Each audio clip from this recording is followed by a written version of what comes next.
열왕기상 14장 우리 25절에서 28절에 있는 말씀입니다. 저하고 한 절씩 교독하여 읽도록 합니다. 르호보암 왕 제5년에 애굽의 왕 시삭이 올라와서 예루살렘을 치고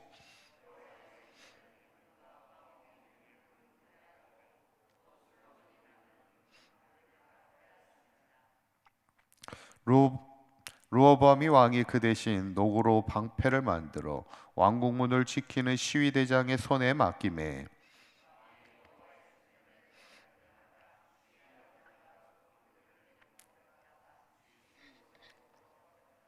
아멘. 할렐루야. 우리 지난 시간에 북이스라엘의 여로보암뿐만 아니라 남유다의 르호보암 역시 하나님 앞에 악을 행하며 불신앙의 삶을 살아가는 것을 보면 남유다는 참 아쉬움이 많습니다. 왜냐하면 르호보암은 다윗의 손자이잖아요. 참 다윗의 위대한 신앙을 이어가야 될 르호보암이 오히려 악을 행하는 데 있어서 더 뛰어났다는 거예요.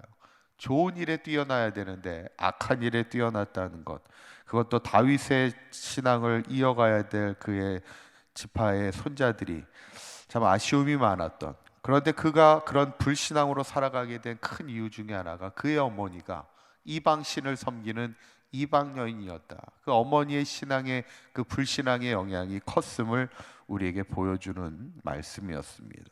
결국 오늘 본문은 하나님이 그 르호보암을 향한 심판의 말씀입니다. 25절에 보니까 르호보암 왕 제5년에 애굽의 왕 시삭이 올라와서 예루살렘을 치게 되는 그런 일이 벌어지게 되죠. 북이스라엘의 여로보암을 향해서는 하나님이 직접 그를 치게 되죠. 그의 아들을 치고 그의 집안을 쳤다면 르호보암에 대해서는 대적을 통하여 그를 치게 되는 것을 보게 됩니다.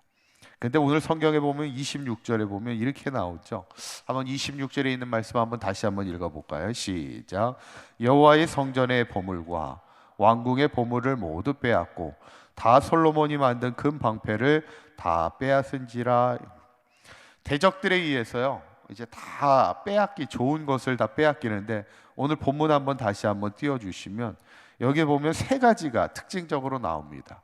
성전의 보물, 그 다음에 왕궁의 보물, 그 다음에 솔로몬이 만든 금방패.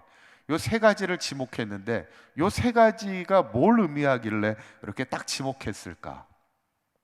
성전의 보물, 왕궁의 보물, 그 다음에 솔로몬이 만든 금방패. 이게 뭐냐면 그동안 솔로몬이 쌓아놓았던 이스라엘의 자랑거리입니다. 솔로몬이 성전을 세웠죠. 그 다음에 왕궁을 크게 세우잖아요. 그 성전은 7년을 짓지만 왕궁은 14년을 짓습니다. 그리고 그가 은금이 많았죠. 너무 많아가지고 방패를 금으로 만들 정도로 그렇게 돈이 많았습니다. 그게 어떻게 보면 솔로몬이 쌓아놨던 화려한 그의 자랑거리인데, 그거를 뭐 어떻게 해요? 성경에 보면 다 빼앗겼다, 이렇게 성경에 나와요. 어쩌면 자랑거리가 한순간에 수치가 되는 거예요. 그걸 다 빼앗긴다는 게 뭐예요? 그만큼 수치를 당하는 거죠. 하나님이 그 솔로몬이 자랑했던, 이스라엘이 자랑했던 모든 것들을 한순간 불신앙으로 살아가는 그들을 모든 자랑거리가 수치거리로 바뀌게 되는 순간입니다. 그래서 시편 127편 1절에 있는 말씀을 보면 우리에게 이렇게 말씀하죠. 한번 읽어봅니다. 시작. 여호와께서 집을 세우지 아니하시면 세우는 자의 수고가 헛되며 여호와께서 성을 지키지 아니하시면 파수꾼의 깨어 있음이 헛되도다. 이렇게 우리에게 말씀해요. 하나님이 세우지 아니하시고 하나님이 지키지 아니하면 우리의 모든 수고가 다 헛되다는 겁니다. 결국 하나님이 지키셔야 된다는 거예요. 예전에 어떤 목사님이 목회를 하는데 참 목회가 어렵고 힘든 겁니다. 그래서 결국에는 이 목사님이 목회를 그만두고 뭐를 하게 되냐면 정육점을 하게 됩니다. 근데 처음 정육점을 하는데 처음에 나름 그 큰 대형마트에 좋은 자리를 얻게 되는 거예요. 그러니까 좋은 자리를 얻게 되니까 얼마나 장사가 잘 됐는지 돈을 셀 시간이 없을 정도로 그렇게 바쁘게 장사가 잘 되더래요. 그래서 일이 다 끝나고 나면 밤 늦게 집에 가서 그렇게 돈을 세는데 그게 그렇게 하루의 피곤이 싹 사라질 정도로 좋더라는 거예요. 그런데 문제는 뭐예요? 그런 세월이 오래가지 않더라는 거예요. 하나님이 치시는데 한순간에 그 마트 그 좋은 자리에서 서로 시샘하는 사람들이 많다 보니까 그 자리에서 쫓겨나게 되더라는 거예요. 하루 한순간에 쫓겨나니까 갑자기 갈 곳이 없는 그런 상황에 놓여지게 되더라는 겁니다. 여러분, 우리가 아무리 수고하고 아무리 열심히 살아도요, 하나님이 인정하지 않는 그 길은 하나님이 지켜주지 않는다는 거예요. 그러면 우리의 모든 수고가 헛된 것뿐이라는 것이죠. 오늘 성경이 그거를 말하고 있죠. 어쩌면 다윗이 그렇게 열심히 쌓았고 솔로몬이 그렇게 열심히 쌓았던 이스라엘 나라의 화려함이요, 불신앙으로 인해서 한순간에 무너져 내리는 것을 보게 되죠. 그런데 오늘 본문에 보면 하나님의 징계 가운데 가장 큰 징계가 있습니다. 그게 30절에 있는 말씀이에요. 30절에 있는 말씀 한번 읽어볼까요? 시작. 르호보암과 항상 전쟁이 있으니라. 뭐가 있었다고요? 전쟁이 있었다는 거예요. 르호보암이나 여로보암이나 다 하나님 앞에 불신앙으로 살았던 왕들이잖아요. 그런데 그 둘이 북이스라엘과 남유다가 어떻게 돼요? 계속 싸우는 거예요. 항상 전쟁이 그치지 아니했다는 거예요. 여러분, 아무리 나라가 잘 살면 뭐합니까?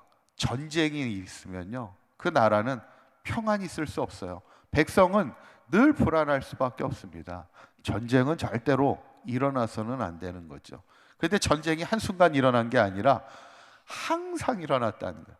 그러니까 하나님이 지키지 않는 나라는 어때요? 항상 불안할 수밖에 없는 거예요. 그 인생이 불안할 수밖에 없다는 거예요. 어쩌면 이것이 가장 큰 심판입니다. 징계죠. 저는 오늘 본문을 보면서 누구보다 악에 뛰어났던 르호보암을 하나님이 치시는데 그 자랑거리였던, 화려했던 그 자랑거리가 한순간에 수치가 되게 하시고 그 땅에 하나님이 지키시지 않으니까 평안이, 전쟁을 통해서 평안이 없는 그런 나라로 바뀌는 것을 보면서 한순간에 바뀌는 겁니다. 저는 바라기는 우리 사강교회와 모든 성도님들의 삶이 분명한 것은 하나님이 지키시는 인생이 돼야 되고, 하나님이 지키시는 가정이 돼야 되고, 하나님이 지키시는 우리의 일터가 돼야 되는데, 바라기는 하나님을 향한 신실한 믿음으로 하나님이 지키시고 하나님의 평안의 복을 주시고 하나님이 강성한 하나님의 축복을 늘 누리며 살아갈 수 있는 우리 사강교회 모든 성도님들 되시기를 주님의 이름으로 간절히 축원합니다. 기도합니다. 고맙고 감사하신 하나님, 오늘 르호보암을 향해 하나님이 대적의 손, 애굽의 시삭을 통하여 예루살렘을 치게 하시고 그들이 쌓아왔던 화려했던 자랑거리가 한순간에 수치가 되게 하시고 무너져 내리는 것을 보게 되면서 우리의 삶이 불신앙으로 인하여 하나님이 흩으시는 인생이 되지 않게 하시고 하나님이 지키시는 인생, 하나님이 평안을 주는 인생, 하나님께서 날마다 강성케 하시는 인생을 살아갈 수 있는 우리 사강교회 모든 성도들의 삶이 되도록 인도하여 주시옵소서. 오늘 하루도 주님과 동행하는 하루가 되게 하시고 오늘 하루도 우리의 가정과 우리의 사업장과 우리의 일터가 하나님이 주시는 은혜와 평강이 충만한 복된 하루가 되게 하여 주시옵소서. 우리 주 예수 그리스도의 이름으로 기도하옵나이다. 아멘.